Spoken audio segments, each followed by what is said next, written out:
السلام علیکم ناظرین، اندھیرا کتنا ہی گہرا کیوں نہ ہو، مایوسی کتنی ہی لمبی اور رحمت آ ہی جاتی ہے۔ آزمائش کا دور سب ختم ہو جاتا ہے۔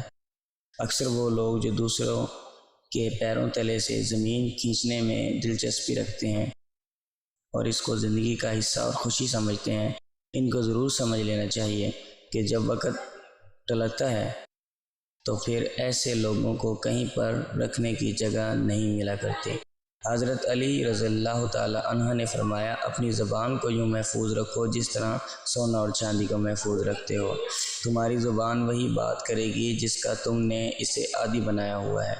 نیک انسان کی زبان ہمیشہ یاد خدا بندی میں مشغول رہتی ہے۔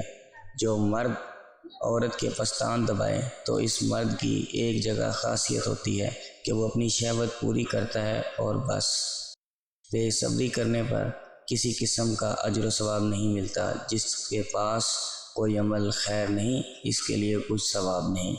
جب کبھی تمہیں اپنے رزق میں کمی نظر آنے لگے تو کچھ مال اللہ تعالیٰ کو دے کر اللہ تعالیٰ سے تجارت کر لیا کرو۔